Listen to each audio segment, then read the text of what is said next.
Laat ik eerst zeggen dat ik het heel erg belangrijk vind dat we een goede financiële controle moeten hebben op alle uitgaves en inkomsten die op de eilanden plaatsvinden. Dus een goede structuur, maar met een goede controle is denk ik van belang. Dus dat betekent dat er een bepaalde mate van financiële discipline ook moet zijn, die gecontroleerd wordt ook door het parlement.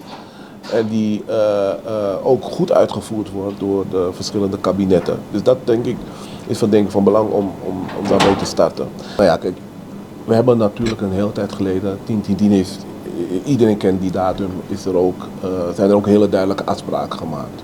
En een van die afspraken is ook waarin er gesproken is over de autonomie van onder andere Aruba, Curaçao en Sint Maarten. Daar zijn hele duidelijke afspraken gemaakt ten opzichte van Saba, Sint-Eustachia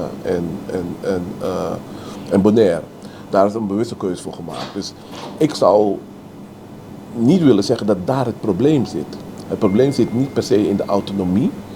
Het probleem zit in de uitdaging, laat ik het positief formuleren. De uitdaging zit erin om goed te kijken hoe we de samenwerking tussen Nederland en de eilanden, hoe dat op een gelijkwaardige manier het beste vorm kunnen geven. Met wel als duidelijke taak dat er wel een financiële discipline moet plaatsvinden. Dan laten we wel stellen, ik denk dat het belangrijkste punt is in die wet is dat we ervoor moeten zorgen dat gelijkwaardigheid bovenaan staat in de hiërarchie. Dat vind ik een heel erg belangrijk element.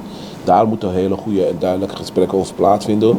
Hoe Nederland en de autonome landen, eilanden, hoe ze op een gelijkwaardige manier vorm kunnen gaan geven aan de financiële perspectieven die er nodig zijn voor de eilanden. Dat is één.